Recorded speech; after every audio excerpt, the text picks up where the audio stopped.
Siang Bu, perkenalkan saya bidan Susi yang bertugas hari ini. Ada yang bisa saya bantu? Bu, ini kan saya baru lahiran ya. Jadi saya kan ini anak pertama, jadi saya belum ada pengalaman untuk melakukan perawatan bayi sehari-hari. Baiklah, sebelumnya nama Ibu siapa Bu? Nyonya M, Umurnya? umur 25 tahun. Ini anak keberapa? Anak pertama ya. Umur anaknya? Baru 1 hari Baru hari. Keadaan dia saat lahir bagaimana Bu? sehat Bu, nangisnya kuat, beris, warna kulitnya juga merah. Yang Ibu belum tahu itu cara perawatan bayi sehari-hari ya Bu ya? Ya. Apakah Ibu bersedia mendengar penjelasan saya tentang perawatan bayi sehari-hari? Ya. Saya akan menjelaskan tentang perawatan bayi sehari-hari dengan Ibu dan keluarga ya Bu ya. Di sini Ibu ada grouping kan? Nah, di grouping ini Ibu bisa buka di halaman 34 dan seterusnya ini saya akan menjelaskan ada di sini ya Bu ya. Yang pertama itu ini cara memberikan ASI. Nah, pada saat lahir kemarin bayi itu diletakkan di dada. Ya, Di dada dia dapat mencari puting susu. bisa. Dia bisa menghisap. Kuat tidak hisapkan di mulut. Oke, bagus ya Bu ya. Bayinya berarti sudah dapat menghisap dengan baik. Nah, kemudian karena dia baru lahir sampai umur 6 bulan, sampai dari lahir ini sampai 6 bulan, si ibu itu sudah keluar atau belum? Sudah keluar ya Bu ya. Dari 0 sampai 6 bulan bayi itu cukup diberi ASI saja tanpa tambahan apapun kecuali obat. Jika dia demam dan sebagainya membutuhkan obat. Tapi jika dia sehat, aktif, ibu dapat memberikan ASI saja tanpa tambahan apapun. Nih, kapan saja ibu masuk sini? Pada sekarang ini kan bayi pada 1 hari. Kalau ibu banyak ASInya banyak tidak keluar. Lumayan Bu. Lumayan ya, cuma belum deras kan. Nah, pada 1 sampai 3 hari itu akan keluar yang namanya kolostrum ya Bu ya. Warnanya itu masih berwarna kekuning-kuningan. Ya, itu sangat bagus untuk bayinya ya Bu ya, itu untuk daya tahan dan kekebalan tubuh bayinya. Jadi itu harus diberikan. Karena ada mitos yang mengatakan bayi itu adalah ASI susu basi, bukan ya Bu ya. Itu adalah kolostrum ya. Kemudian kapan saja ibu memberikan ASI? Ibu itu dapat memberikan ASInya 8 sampai 12 kali ya Bu ya, sesuai dengan permintaan bayi. Biasanya bayi itu menyusunya itu bisa 5 sampai 30 menit. Jika bayi tidur lebih dari 3 jam, ibu dapat membangunkannya untuk disusuin ya. Susuin sampai payudara terasa kosong, baru pindah ke payudara sisi lainnya. Nah, harus kosongkan sampai kosong dulu, baru nanti ibu pindahkan ke payudara berikutnya. Susuin bayi dalam kondisi menyenangkan, nyaman, dan penuh perhatian. Kemudian nanti pak suaminya bisa memberi dukungan kepada ibu, bisa memijat dan sebagainya ya, untuk keberhasilan ASI eksklusif. Kemudian, nah kalau bayi kan tentang kehilangan panas tubuh karena sistem dalam tubuhnya belum sempurna ya, seperti kita dewasa. Bagaimana kita menjaga bayi tetap hangat? Bayinya dapat dimandikan dengan air hangat cukup ya Bu ya. Kita celupkan itu hangat panas ya. Setelah lahir kemarin kan dia lahir 6 jam baru dimandikan Bu. Kemudian sebelum dimandikan itu sebelum tali pusatnya lepas, mandikan bayi itu dapat dilap-lap saja. Dilap-lap dengan kain yang dicelupkan ke air hangat. Kemudian setelah tali pusat lepas, bayi dapat dimandikan dengan dimasukkan ke dalam air yang tidak terendam. Bersihkan kemaluan bayi dari depan ke belakang dengan kapas yang dibasahi air bersih atau handuk yang basah. Kemudian jangan lupa kasih topi dan selimut. Kalau misalnya terasa cuaca sangat dingin, ibu boleh pasangkan kaos kaki dan kaos tangan. Tapi kalau nggak dingin, nggak dipasang juga. Ya, yang cerah lalu yang ringan. Kemudian baju pokoknya harus segera diganti jika basah. Jangan sampai dia lembab. Ya, nanti lalu lecet pada bagian-bagian yang lembab. Ya.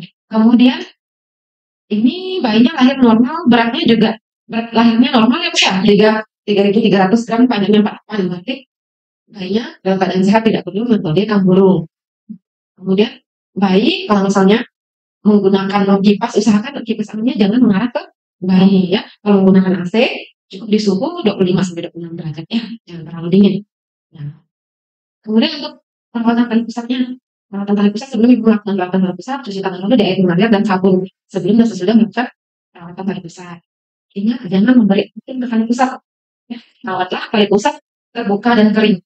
Kalau misalnya di rumah saja tidak kemana-mana, tali pusat tidak perlu dibungkus. Ya, biar itu dia terbuka dan kering. Yang penting jangan sampai lembab. Ya. Kemudian hindari sampai kena tarik bayinya. Ya, jika kotor cukup dibersihkan, cuci bersih dengan sabun dan keringkan. Keringkan harus benar-benar kering ya. Karena kalau tidak nanti resiko infeksi. Nah, pada bayi baru lahir, ibu juga harus perhatikan kondisi bayi. Pertama itu pola tidurnya. Dia tidur, bayi biasanya dalam sehari itu bisa lebih dari atau lebih dari 16 jam dalam sehari. Bayinya tidurnya harus dalam posisi terlentang. Karena dia belum bisa menopang lehernya, takutnya kalau dia tengkurap, dia tidak bisa bernapas. Jauhkan dari, nah kalau selimutnya nggak boleh selimut yang panjang atau besar, karena risikonya bisa melilit atau bisa menutupi wajahnya. Gunakan lambung untuk menghindari nyamuk virusnya. Kemudian lihat juga BAB-nya. BAB-nya ini karena udah 1 hari dia sudah BAB, sudah ya. Warnanya biasanya dari hitam ke hijau ke kuningan. Pada hari kelima baru biasanya kekuningan. Kalau sebelum hari kelima itu biasanya masih ada hijau-hijauannya. Kemudian biasanya bayi itu bisa BAB 3 sampai 4 kali per hari. Ya. Jadi kalau bayi itu biasanya nggak mencret, cuma ya karena masih ASI saja biasanya lebih sering untuk BAB. Ibu harus lihat perubahan warna dan frekuensi saat BAB ya Bu ya. Selain BAB juga ibu harus perhatikan BAK-nya atau buang air kecil yang berkencing. Nah, ini sudah kencing tadi sudah ya. Biasanya kalau kencingnya itu bisa 5 sampai 6 kali per hari. Makin kuat dia menyusul nanti makin sering dia kencing. Ibu juga harus perhatikan kenaikan berat badan bayi. Dalam minggu pertama itu berat badannya kemungkinan turun. Turun dulu sedikit, tapi tidak terlalu banyak turun ya. Kemudian nanti pada usia 7 hari 7 sampai 10 hari baru dia pelan-pelan naik karena ASI juga sudah diprediksi lebih. Kayaknya dia menyusui juga sudah lebih. Sebelum berat badan maksimal dari baru lahir yang cukup bulan ini kan sudah cukup bulannya itu paling 10% penurunannya ya. Kalau lebih dari itu ibu harus terkasih saya Bu ya. Kemudian untuk tanda bahaya apa yang harus ibu waspadai jika ada ditemukan tanda-tanda berikut. Kalau jika ditemukan tanda-tanda yang berikut ini, ibu harus segera bawa bayi ke fasilitas kesehatan, puskesmas, dokter, bidan, atau rumah sakit ya. Yang pertama itu pada bayi pusatnya itu kemerahan, dinding perutnya juga terjadi kemerahan, berbau dan bernanah. Kemudian tinja bayinya saat buang air besar berwarna pucat. Dia ada demam atau panas tinggi, diare, kemudian dia muntah-muntah. Kulit dan mata bayi itu kuning. Dia lemas, tidak aktif bergerak, hanya diam. Kalau bayinya kelihatan tidur, terus itu ibu harus waspada dicek lagi ya Bu ya. Kedinginan, menggigil kedinginan, atau menangis atau merintih terus-menerus, sesak napas, pecah dan tidak mau menyusu. Jadi bayi ini kan sehat, ini harus diwaspadai dan sampai terjadi ya Bu ya. Kalau kondisi ini terjadi sekali bawa ke fasilitas kesehatan. Ini ada warna-warna BAB bayinya ya, nanti perhatikan saat BAB ya. Baiklah dari tadi yang saya jelaskan, titik bayinya tidak ditemukan kan? Nah, untuk perawatan dalam waktu 24 jam ini, dalam 1 hari ini, apakah ibu sudah melakukannya sendiri atau masih dibantu? Masih dibantu. Nanti selanjutnya ibu boleh keluarganya juga boleh membantu ya Bu ya, untuk menjaga atau merawat bayinya sampai. Ada yang bisa ibu ada yang ingin ibu tanyakan? Sepertinya sudah jelas Bu, sudah jelas. Baiklah, demikian penjelasan dari saya. Selamat siang, terima kasih.